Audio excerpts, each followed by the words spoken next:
Today I am doing a review of someone's perspectives that have both inspired me but also disappointed me at the same time. His objective opinions are blasphemous and heretical, but at the same time, they are views that anyone could easily be led to believe true given the material we have to go by. Now I myself use these views to make a few videos, one of which caused me to be cast down because some heavenly hosts who sit on the edge like wolves waiting for me to commit deeds that, so far from what I've seen, are incomplete in their description and purely slanderous. And I know one of the sources quite well, Gabriel, whom recently left a comment to someone who made a video about how she refused a calling to do God's work because she wanted to return to her normal life that she felt had gone out of control. This, of course, was a lie, as she has had quite an influence bringing false and incomplete warnings and information to many of the old world prophets and the present-day churches, turning and aligning as many as she could against me. This man encouraged people to disregard a quarantine to give him tithes. He exposed his congregation to a deadly virus and falsely claimed to heal them. As a direct result of actions like these, a significant percentage of infections have been traced back to churches. Not now, Satan!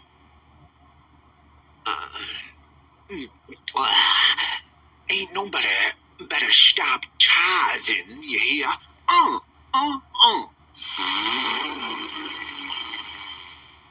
I said I'm below the wind of God. The wind of God. On you. Objection, Your Honor. This man's breath smells like rancid onions. From the Gospel of Sophia to the prophecies of the Antichrist. To you I would ask you to listen, but I know you'll stubbornly refuse to listen anyways, because I was there when you drew your last breath in this life, and I know you will refuse even then to believe me or follow anything I say. Even though if you think about the implications of what would have occurred if I hadn't interceded to save you from your death, and the chain of events that would have occurred that would have caused a variant strain of this virus that still threatens us to mutate into the scarlet fever variant, it would have wiped 90% of the world's children out, cutting of the next generation of humans and stopping our species from progressing any further than 2025, as I had said years before the virus even began.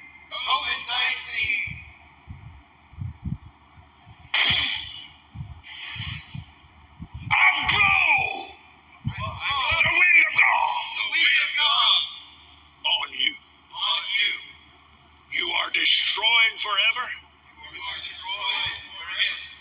and you'll never be back. The fact that you still harbor doubts in what I say and do not trust me is understandable, but your actions against me are inexcusable, and the reason I know you and the Garuda bird Anapil Phil YWVH are behind this is because not only was he egomaniacal enough to leave an impression of his face to those in the past who you too corrupted, I also have had an eye on both of you. I know every success and failure you both have experienced and will experience in this life. You think your death is the only moment I've been present. I would not have just chosen any of you for this task before you unless I was sure of your involvement bringing my plans to success, just as I did with your avoided death and this virus. I know that you feel like you have lived a life feeling like you have never truly been able to be you because you have had to mold yourself into the woman that the men who were attracted to you would be satisfied with so that you could maintain a stable roof over your head, along with 63% of the adult women of the world today who feel the same way. Once again, another tragic byproduct of the wicked world we live in today, which is why we are doing what I have planned for us to do. Outrageous. Look at here, how dare you stand here in my here courtroom here and tell me right here that the wind of God don't smell right. Your Honor, this man has scammed people. So get over it already, Hera. Stop with the Heavenly Mother bullshit plotline and take your place among your brothers, Gabriel, so we can stop this conflict between us, start to find and forge the path towards success, and do our duty towards what is right for others, including ourselves. Jesus. Standing in the office of the prophet of God By the way that argument was for each moment you will experience the temptations of doubt and betrayal against me summed up into one paragraph of counter-arguments that can be applied as logical responses to what you will be feeling at that time from now until this journey is finished. Whenever you feel the emotion of frustration against me that make you feel like throwing it all away, giving up and plotting revenge or betrayal to our cause we are united towards, look to these words and you will find an answer provided when I cannot be there to answer myself, as a show for you to always know that what I said here was true.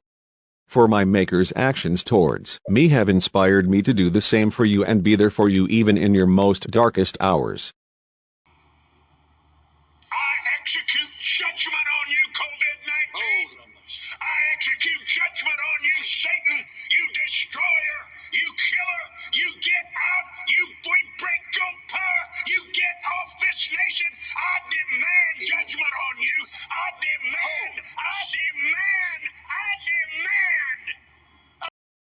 Okay, now on with the review. Sorry for the delay. This time it wasn't the Prince of Persia delaying me. Because of the aforesaid mentioned scenario and the tarnish it has left upon my name, I recently have just been known as the Angel. It wasn't until after the decision that I was led to the chapters of Daniel and the vision he had of Michael that lists my conflicts I've endured because of these scenarios.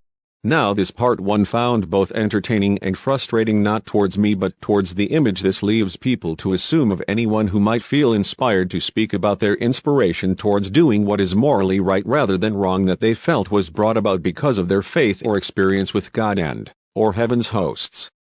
As you can see here, his perspective was not far from the truth of what he said. However, if you've worked within the medical field you would recognize someone who may be suffering from a tumor or blood clot within his brain as he overexaggerates his topics immensely. The regular individual would think he was high, a faithful individual would think him possessed, but the experienced eye would see the obvious reason. However, as is my major issue with this particular source of these views, for whatever reasons at the time or that he has justified himself with, the reasons within his heart that drove him towards depicting this in the way he has was strictly for monetary gain and popularity that would be accepting to the majority of social media at the time that views these televangelists as more a cartoon character than anyone truly working God's will. But if you look closer to the real scenario you see the obvious possibility of what I say to be true. Vaccination to come immediately. Yes. I call you done. I call you gone. You come down from your place of authority, destroyer. You come down and you crawl on your belly like God commanded you when he put his foot on your head. You will destroy through COVID-19. No more. No more. No more. No more. Is finished. It is over. And the United States of America is healed and well again, saith the mighty Hallelujah. Spirit of peace, who is also the Prince of War, the Lord Jesus Christ. When oppressive, mean, nasty people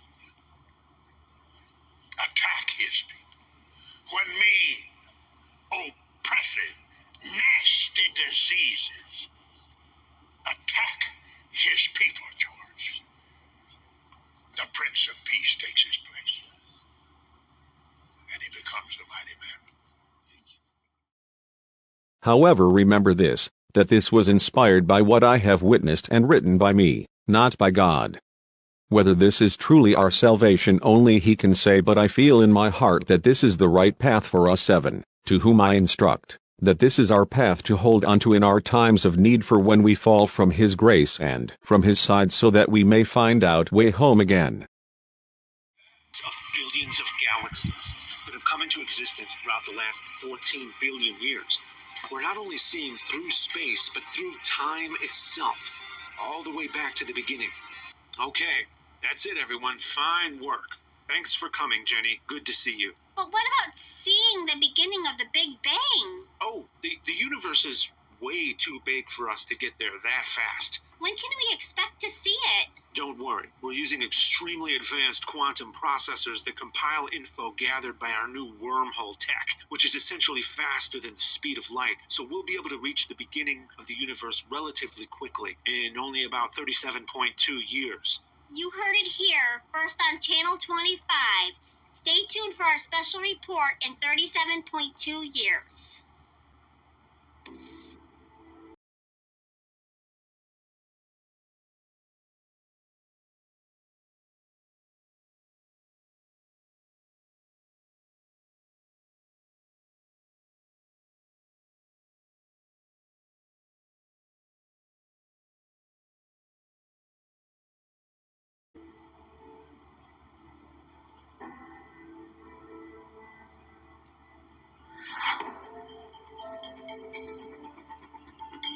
What is the Ultra Mega Deep Field Super Magnoscope seeing now, Dr. Newman? We've gone so far back in time that galaxies don't even exist yet. We've crossed the threshold since before the first stars formed. We're almost there. Billions of galaxies and years are behind us. Countless stars and even more worlds, probably teeming with life, have come and gone. But now, we're almost there. Everyone, quiet down. Final countdown. Arriving at the beginning of the universe. In 3, 2, 1.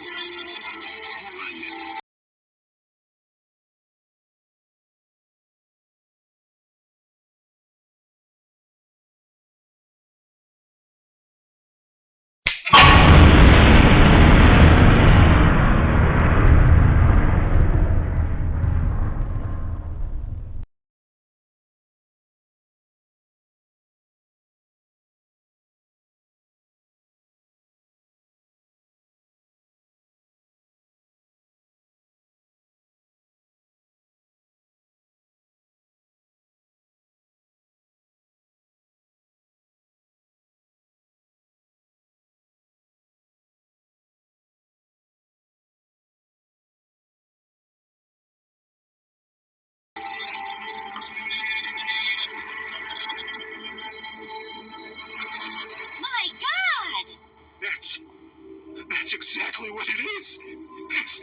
It's God. Quick, put me on the main microphone. But how would it be possible to talk from the future to a moment so far in the past? It's the wormhole tech. We can transmit through time. Hello? Can anyone hear me? Yes. Are you the creator of the universe? I These hundreds of billions of galaxies, these countless stars and worlds. You created them all?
Yes. That's wonderful. Uh, uh, Oh, please, what insight can you share with us? Is there anything you would like us to know? Everyone quiet down, please. The great creator is about to speak.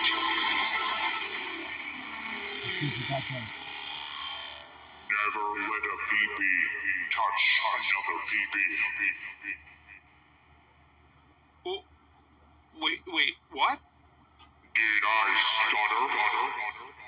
No, but... The creator of the universe doesn't want your penis to touch another penis. Don't eat shellfish.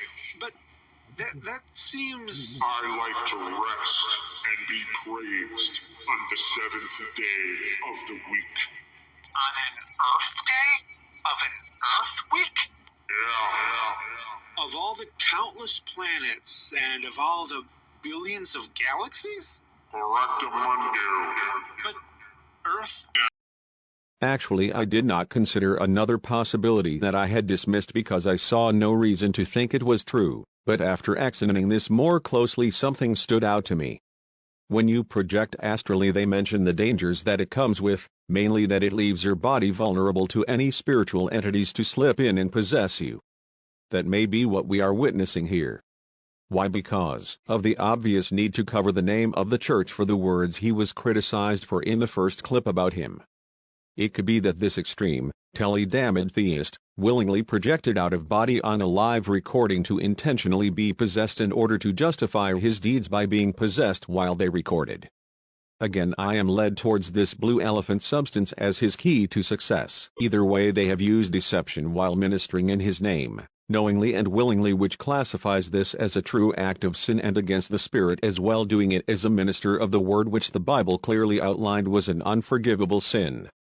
Now, just the other day, while I was amidst the hosts of heaven discussing what we thought the boundaries of judgment should consist of, I had said that I didn't think judgment should be focused on the general reasons of handing down convictions against others, but rather a judgment focused on enlightening those judged of their mistakes and decisions that led to their greatest failures and negative repercussions that cascaded and cost others some great loss or tragic event to unfold, and that those sent to hell should not be sent for any period of time such as eternity, for that would lead to God failing in his main goals, ultimately by failing those sent to hell for such a time as eternity. As God had expressed to me, one of his goals was to ensure that hell does not become a place of torture and suffering, but instead a place of extreme methods used to reach those cannot or refuse to acknowledge their mistakes and accept a necessity for change in their ways and habits of living from what led them towards that mistake to a path that would lead them towards a better outcome or fate, basically.